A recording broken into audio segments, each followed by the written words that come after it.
أعوذ بالله من الشيطان الرجيم. بسم الله الرحمن الرحيم. الحمد لله الذي أنزل على عبده الكتاب ولم يجعل له عوجا قيما لينذر بأسا شديدا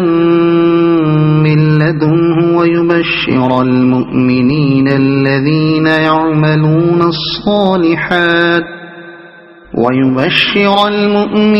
الذين يعملون الصالحات أن لهم أجرا حسنا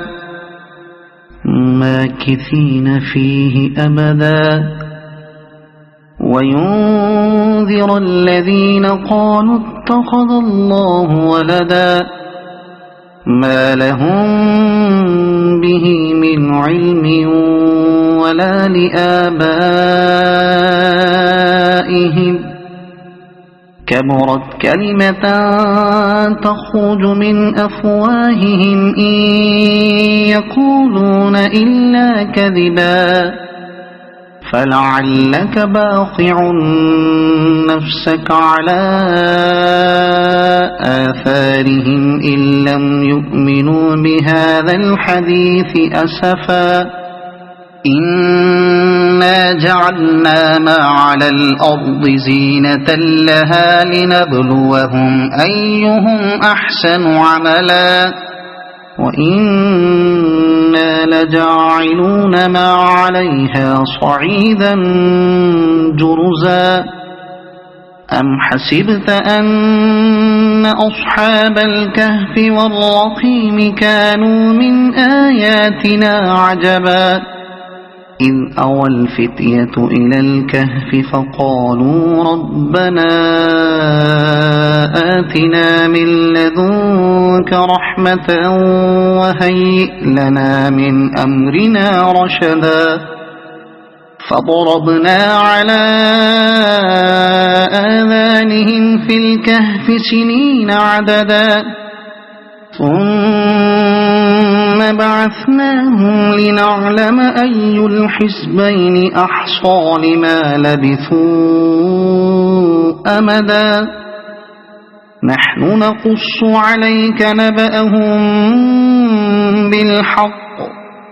إنهم فتية آمنوا بربهم وزدناهم هدى وربطنا على قلوبهم إذ قاموا فقالوا ربنا رب السماوات والأرض لن ندعو من دونه إلها لقد قلنا إذا شططا هؤلاء قومنا اتخذوا من دونه آلهة لولا يأتون عليهم بسلطان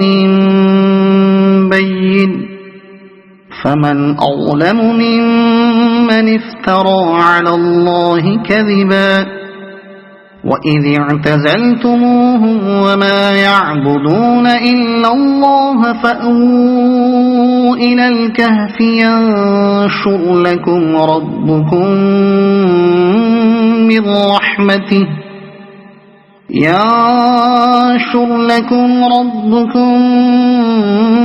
من رحمته ويهيئ لكم من أمركم مرفقا وترى الشمس إذا طلعت تزاور عن كهفهم ذات اليمين وإذا غربت تقرضهم ذات الشمال وهم في فجوة منه ذلك من آيات الله من يهد الله فهو المهتد ومن يضلل فلن تجد له وليا مرشدا وتحسبهم أيقاظا وهم رقود ونقلبهم ذات اليمين وذات الشمال وكلبهم باسط ذراعيه بالوصيد لو اطلعت عليهم لوليت منهم فرارا ولملئت منهم رعبا وكذلك بعثناهم ليتساءلوا بينهم قال قائل منهم كم لبثتم قالوا لبثنا يوما أو بعض يوم قالوا ربكم أعلم بما لبثتم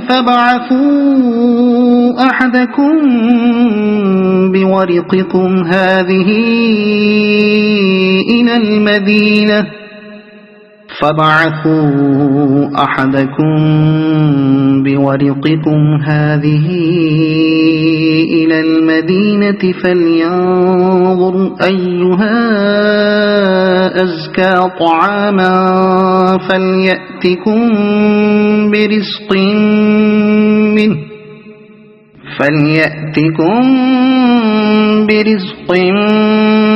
منه وليتلطف ولا يشعرن بكم أحدا إنهم إن يظهروا عليكم يرجموكم أو يعيدوكم في ملتهم ولن تفلحوا إذا أبدا وكذلك أعثرنا عليهم ليعلموا أن وعد الله حق وأن الساعة لا ريب فيها إذ يتنازعون بينهم أمرهم فقالوا بنوا عليهم بنيانا ربهم أعلم بهم قال الذين غلبوا على أمرهم لنتخذن عليهم مسجدا سيقولون ثلاثة رابعهم كلبهم ويقولون خمسة سادسهم كلبهم رجما بالغيب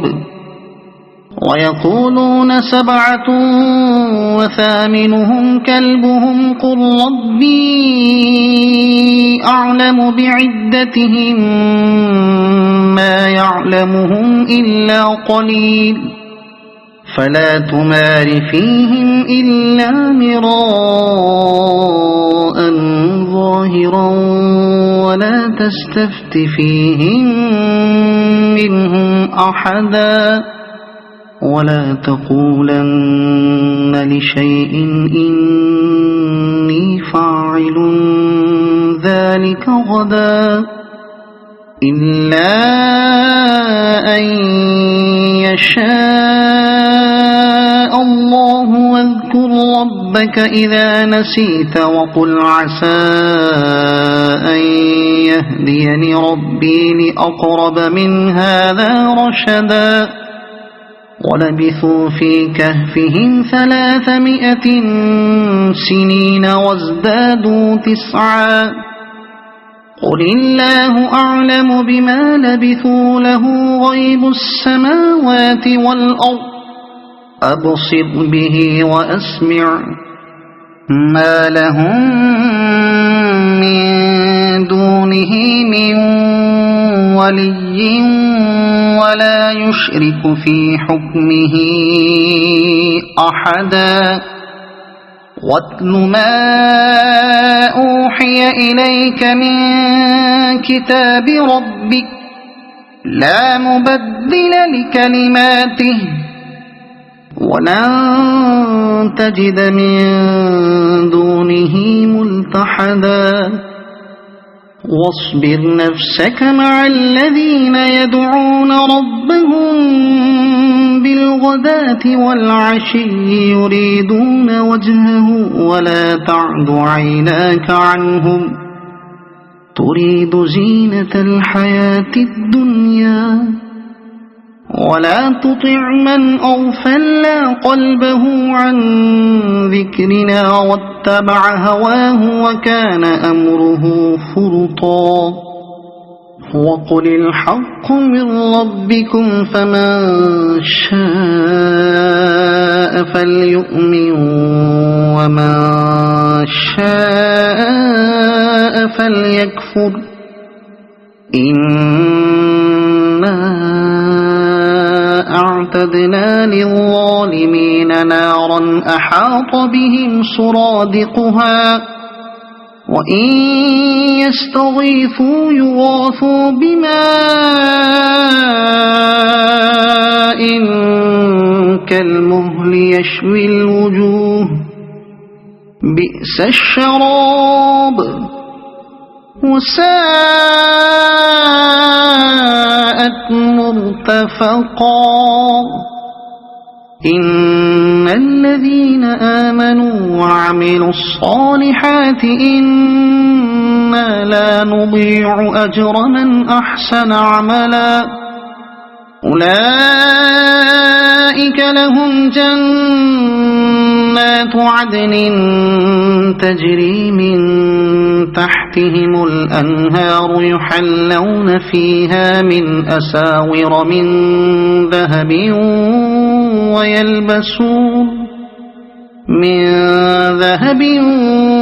ويلبسون ثيابا خضرا من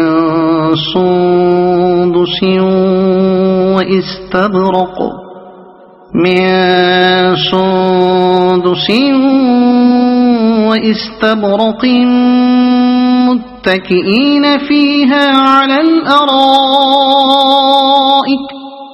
واستبرق متكئين فيها على الأرائك نعم الثواب وحسنت مرتفقا واضرب لهم مثل الرجلين جعلنا لأحدهما جنتين من أعناب وحففناهما بنخل وجعلنا بينهما زرعا كلتا الجنتين آتت أكلها ولم تظلم منه شيئا وفجرنا خلالهما نهرا وكان له ثمر فقال لصاحبه وهو يحاوره أنا أكثر منك مالا وأعز نفرا ودخل جنته وهو ظالم لنفسه قال ما أظن أن تبيد هذه أبدا وما أظن الساعة قائمة ولئن رددت إلى ربي لأجدن خيرا منها منقلبا قال له صاحبه وهو يحاوره أكفرت بالذي خلقك من تراب ثم من نطفة ثم سواك رجلا لكن هو الله ربي ولا أشرك بربي أحدا ولولا إذ دخلت جنتك قلت ما شاء الله لا قوة إلا بالله إن ترني أنا أقل منك مالا وولدا فعسى ربي أن يؤتيني خيرا من جنتك ويرسل عليها حسبانا من السماء فتصبح صعيدا زلقا أو يصبح ماؤها غورا فلن تستطيع له طلبا وأحيط بثمره فأصبح يقلب كفيه على ما أنفق فيها وهي خاوية على عروشها ويقول يا ليتني لم أشرك بربي أحدا ولم تكن له فئة ينصرونه من دون الله وما كان منتصرا هنالك الولاية لله الحق هو خير ثوابا وخير عقبا واضرب لهم مثل الحياة الدنيا كماء أنزلناه من السماء فاختلط به نبات الأرض فأصبح هشيما تذروه الرياح وكان الله على كل شيء مقتدرا المال والبنون زينة الحياة الدنيا والباقيات الصالحات خير عند ربك ثوابا وخير أملا ويوم نسير الجبال وترى الأرض بارزة وحشرناهم فلم نغادر منهم أحدا وعرضوا على ربك صفا لقد جئتمونا كما خلقناكم أول مرة بل زعمتم أن لن نجعل لكم موعدا ووضع الكتاب فترى المجرمين مشفقين مما فيه ويقولون يا ويلتنا ما لهذا الكتاب لا يغادر صغيرة ولا كبيرة إلا أحصاها ووجدوا ما عملوا حاضرا ولا يظلم ربك أحدا وإذ قلنا للملائكة اسجدوا لآدم فسجدوا إلا إبليس كان من الجن ففسق عن أمر ربه أفتتخذونه وذريته أولياء من دوني وهم لكم عدو بئس للظالمين بدلا ما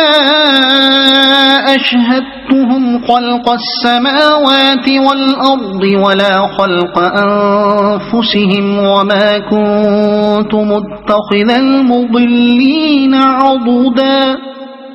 ويوم يقول نادوا شركائي الذين زعمتم فدعوهم فلم يستجيبوا لهم وجعلنا بينهم موبقا ورأى المجرمون النار فظنوا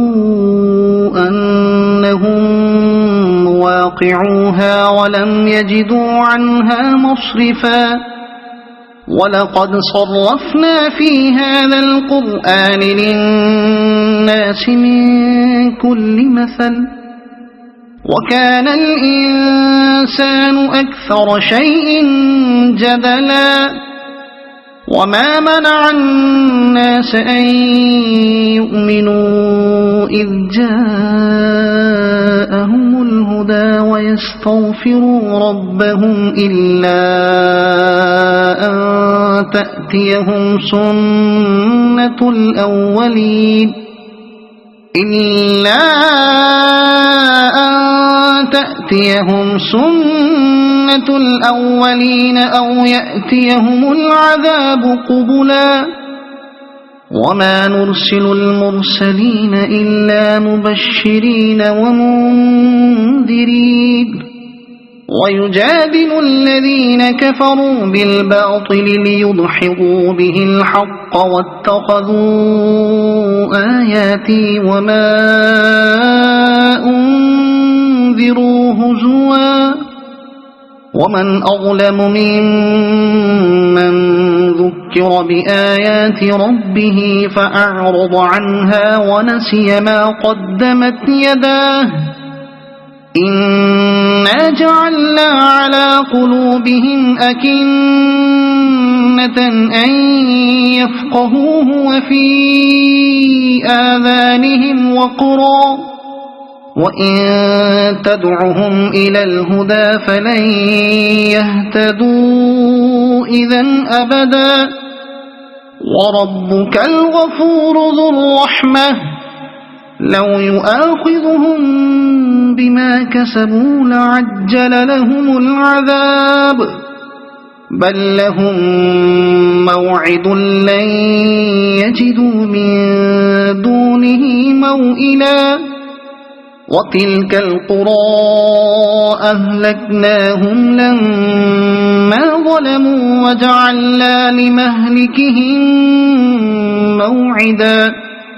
وإذ قال موسى لفتاه لا أبرح حتى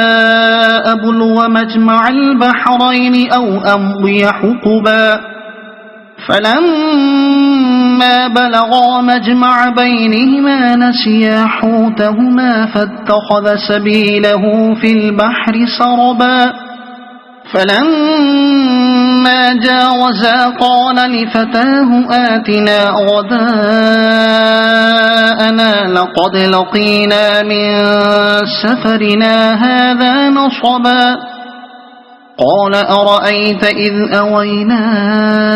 إلى الصخرة فإني نسيت الحوت وما أنسانيه إلا الشيطان أن أذكره واتخذ سبيله في البحر عجبا قال ذلك ما كنا نبغي فارتدا على آثارهما قصصا فوجدا عبدا من عبادنا آتيناه رحمة من عندنا وعلمناه من لدنا علما قال له موسى هل أتبعك على أن تعلمني مما علمت رشدا قال إنك لن تستطيع معي صبرا وكيف تصبر على ما لم تحط به خبرا قال ستجدني إن شاء الله صابرا ولا أعصي لك أمرا قال فإن اتبعتني فلا تسألني عن شيء حتى أحدث لك منه ذكرا فانطلقا حتى إذا ركبا في السفينة خرقها قال أخرقتها لتغرق أهلها لقد جئت شيئا إمرا قال ألم أقل إنك لن تستطيع معي صبرا قال لا تؤاخذني بما نسيت ولا ترهقني من أمري عسرا فانطلقا حتى إذا لقيا غلاما فقتله قال أقتلت نفسا زكية بغير نفس لقد جئت شيئا نكرا قال ألم أقل لك إنك لن تستطيع معي صبرا قال إن سألتك عن شيء بعدها فلا تصاحبني قد بلغت من لدني عذرا فانطلقا حتى إذا أتيا أهل قرية استطعما أهلها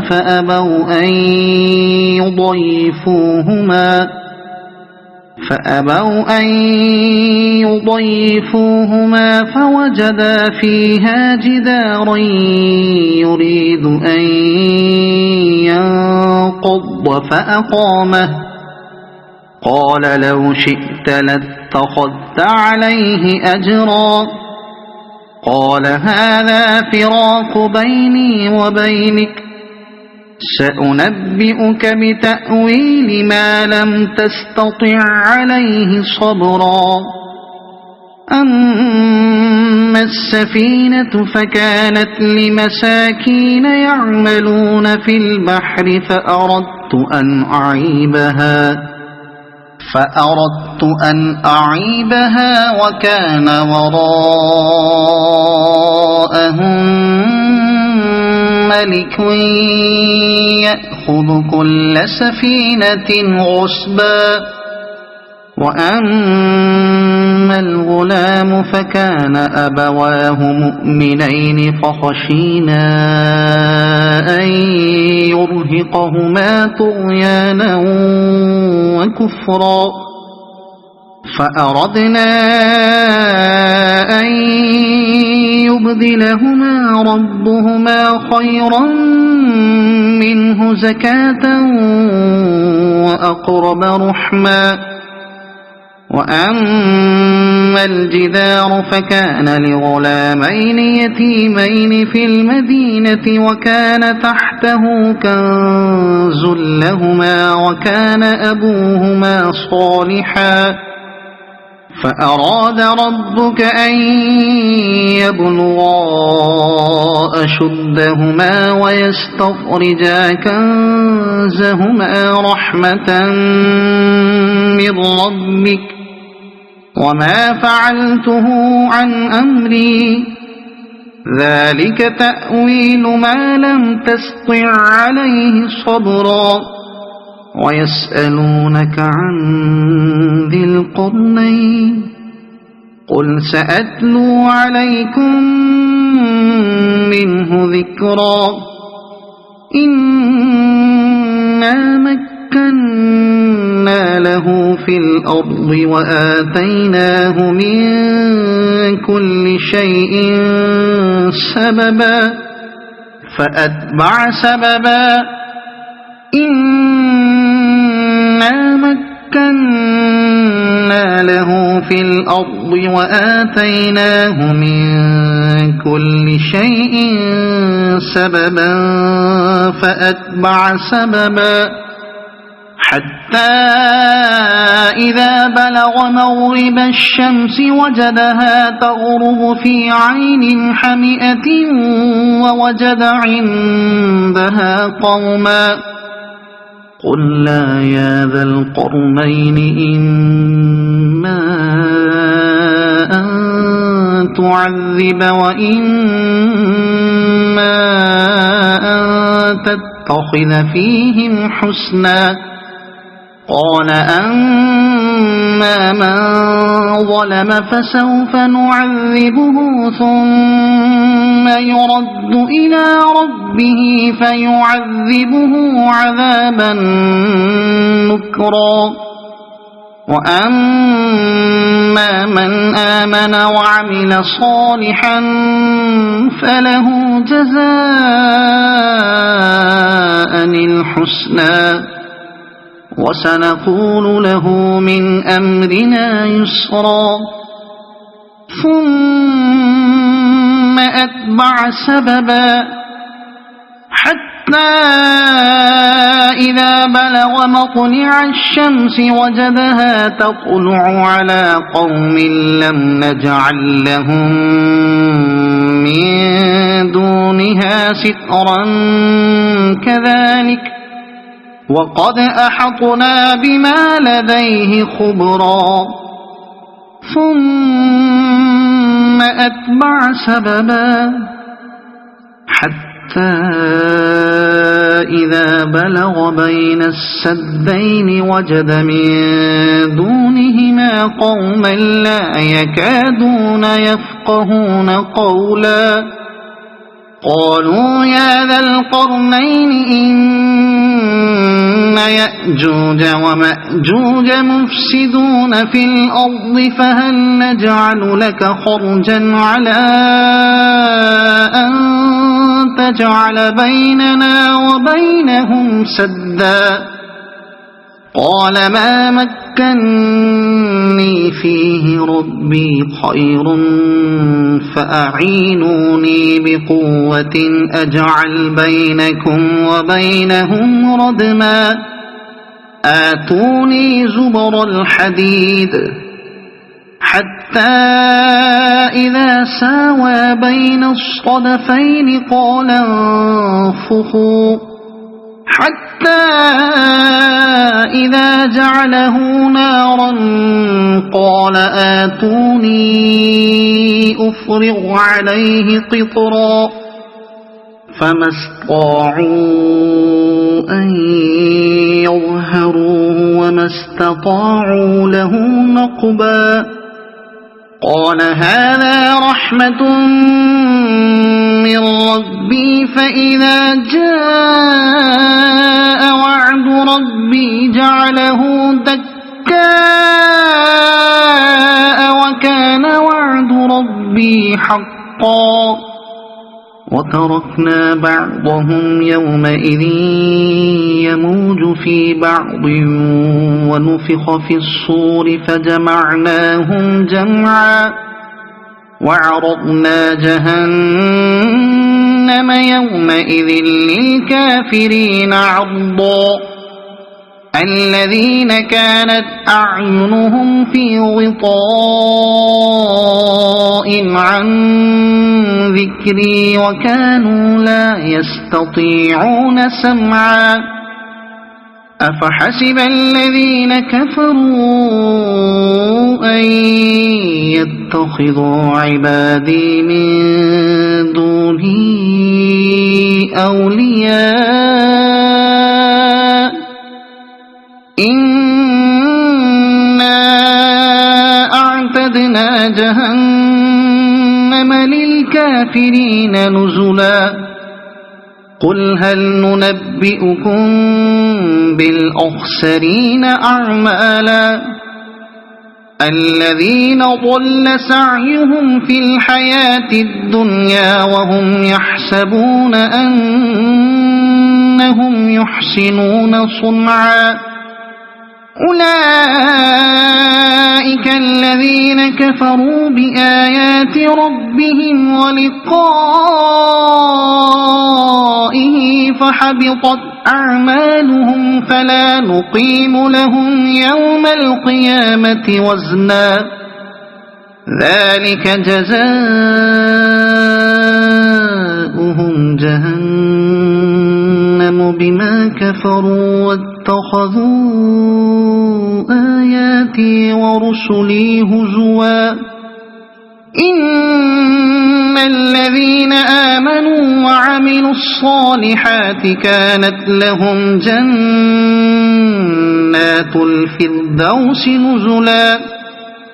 خالدين فيها لا يبغون عنها حولا قل لو كان البحر مدادا لكلمات ربي لنفد البحر قبل أن تنفد كلمات ربي ولو جئنا بمثله مددا قل إنما أنا بشر مثلكم يوحى إلي أنما